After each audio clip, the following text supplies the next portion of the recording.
শান্তা তপ্ত রোদ মাথায় নিয়ে দাঁড়িয়ে আছে। ভার্সিটি থেকে বাসায় ফিরবে, গাড়ি আসেনি আজ, রিক্সা করেই চলে যাবে সিদ্ধান্ত নিয়েছে তাই। দীপ কিছুক্ষণ যাবৎ শান্তা চলন বলন দেখে এগিয়ে আসলো হাতে সিগারেট ফেলে।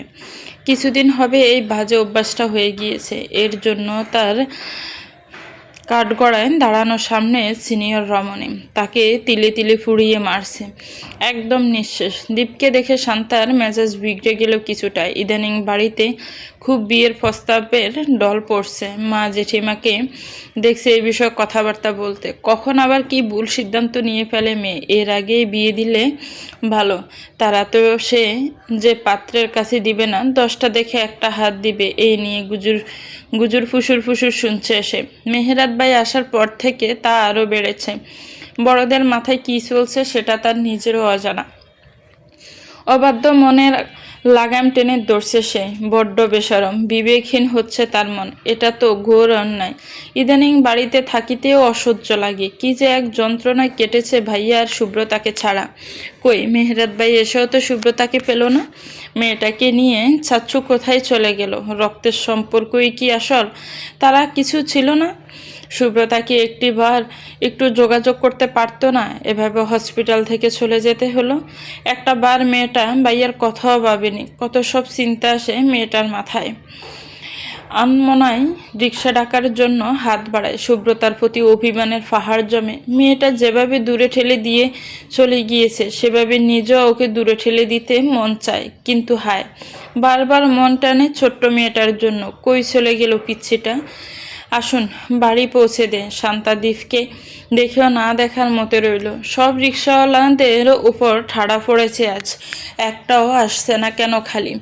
এই আপদ থেকে কিভাবে মুক্তি মিলবে এখন? দীপ শান্তার অগত্যা দেখল। গভীর চোখ দুটো কেমন নিষ্প্রভ।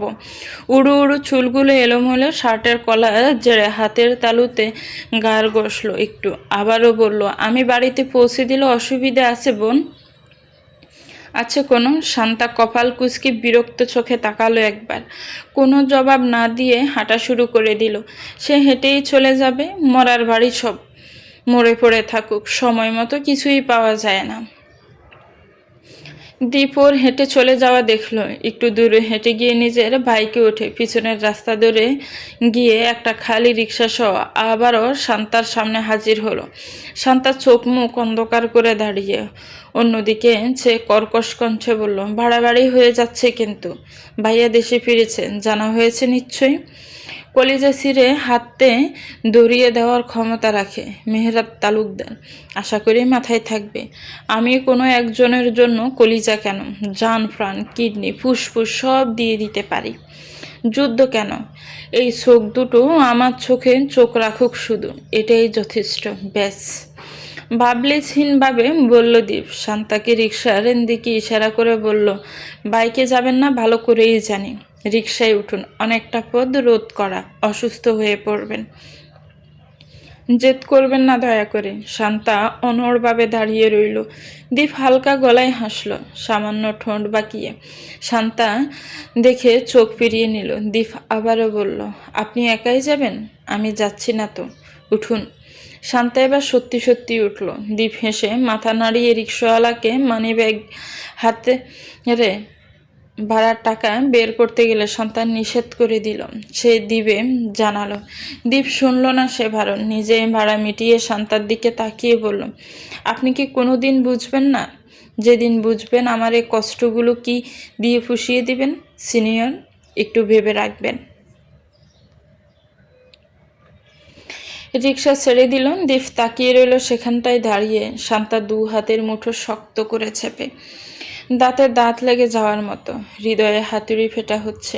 অস্বাভাবিক মাত্রা দুঃখফুকানি, আর এই দুঃখফুকানিতেই তার ভয়, অতি মাত্রায় ভয়। হৃদয়ে এ মাতাল জড়ো হাওয়ায় যে সে নিজের সর্বনাশ দেখে। মেহেরাত আজ সুব্রতাদের কলেজ থেকে ঘুরে এসেছে, টিচারদের সাথে কথা বলে এসেছে। সামনে বোর্ড এক্সাম, আর 2 দিন বাকি। সুব্রতার বোর্ড এখানেই, কোনো ট্রান্সফার নেওয়া হয়নি, সুতরাং এক্সাম এখান থেকেই দিতে হবে। এই একটাই অপশন খুঁজে ফেলো সে বেঈমান নারীকে খুঁজে পেতে। বুকটা তীব্র হাহাকারে পুড়ে মেয়েটার বেইমানির কথা মনে পড়লে মেহেরাদের দৃষ্টতায় কি শাস্তি দিবে সে নিজেও জানে না, কিন্তু মেয়েটার প্রতি দিন দিন তীব্র ঘৃণা জন্ম নিচ্ছে। গাঢ় এক অভিমানের আস্তরণ পড়ছে হৃদয়ে, বারবার এই পুড়ে যাওয়া মন জপে উঠছে, বেইমান বেইমান বেইমান। আসার পর থেকে এদিক সেদিক দৌড়াদৌড়ি করছে মেহেরাদ। আলতাফ তালুকদার বড্ড নারাজ ছেলের কর্মকাণ্ডে। ছেলে অফিসে এসেছে শুনেই ছেলের কেবিনে ছুটে এসেছেন। রুষ্টস্বরে জবাব চাইলেন, এসব করার জন্য সুস্থ হয়ে এসেছ? বাড়িতে তোমার মা কান্নাকাটি করে, আর তুমি সারাদিন পাগলের মতো ছুটে বেড়াচ্ছ।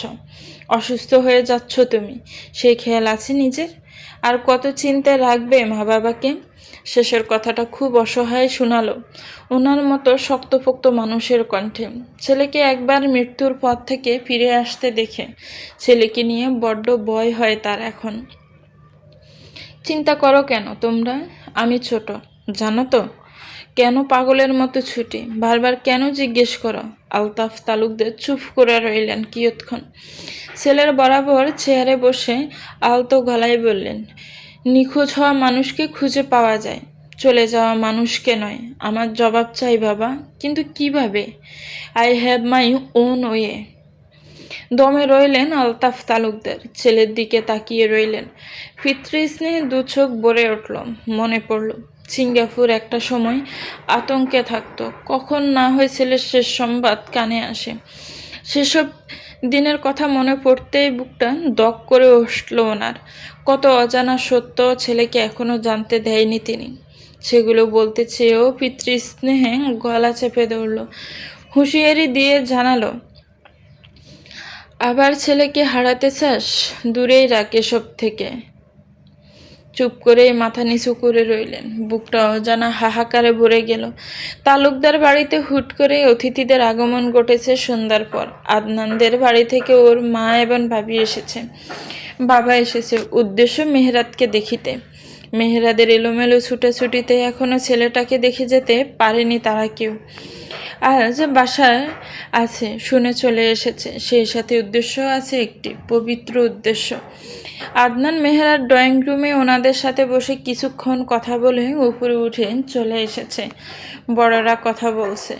সোহানা পড়া ছেড়ে অতিথিদের আগমন শুনে নিচে নামলো এক ফাঁকে। ওনাদের হাসি মুখে সালাম জানিয়ে কিচেনে যেতে শান্তাকেও সেখানে দেখল।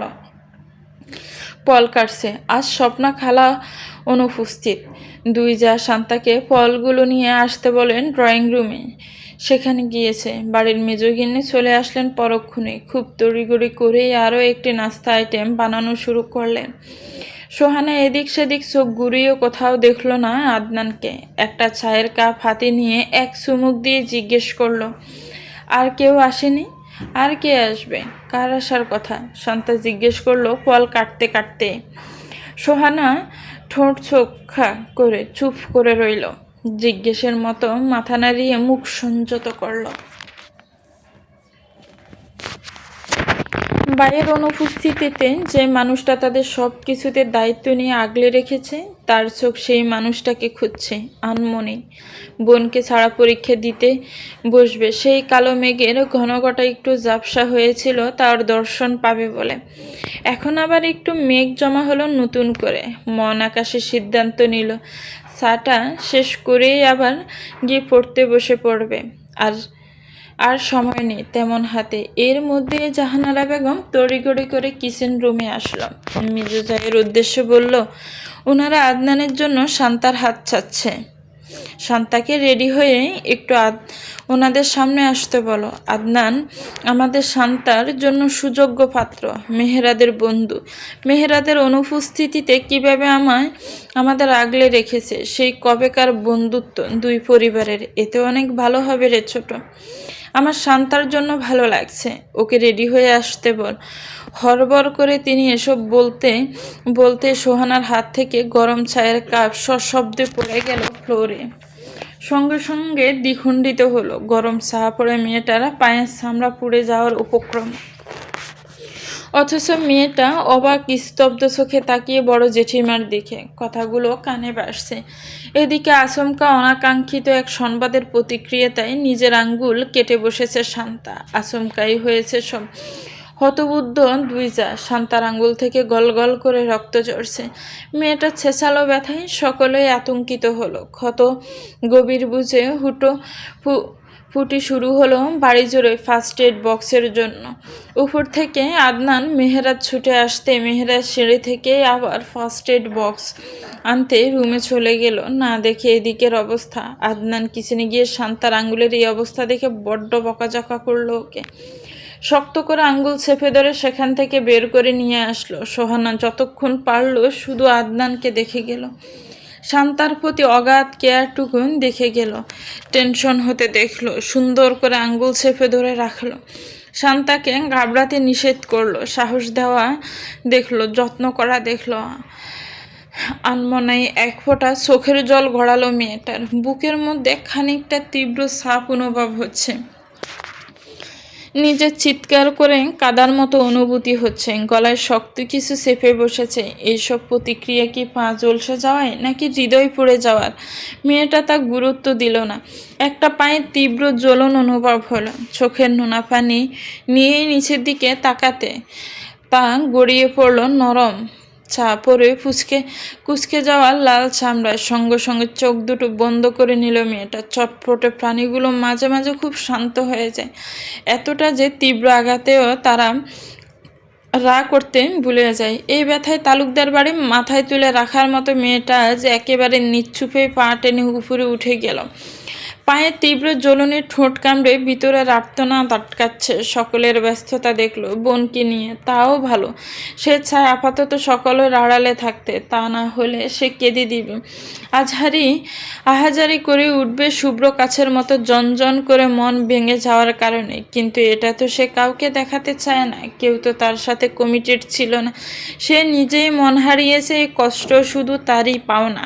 এই কষ্ট উপভোগ তার একারই করার কথা। তার অযাচিত বাচ্চা অনুভূতির জন্য সকলের সুন্দর আনন্দ। ভবিষ্যৎ সম্পর্ক নষ্ট না হোক। তার কিশোরী বয়সের মন হারানোর মানুষটার কাছে তার বোন ভালো থাকুক। কিছু ভালোবাসা একপাক্ষিক থাকে, যেগুলো কষ্ট টেনে আনে। এগুলো অপ্রত্যাশিতই ভালো, খুব ভালো চলবে। তো ভিউয়ার্স, গল্পটার এই পর্ব কেমন লেগেছে একটু কমেন্টস করে জানাবেন। গল্পটাকে নিয়ে একটি গঠনমূলক কমেন্টস করবেন। গল্পটা ভালো লাগলে একটি লাইক দেবেন, গল্পটাকে শেয়ার করবেন, আর আমার চ্যানেলকে সাবস্ক্রাইব করবেন। ভালো থাকবেন, সুস্থ থাকবেন, আমার চ্যানেলের সাথেই থাকবেন। আল্লাহ হাফিজ।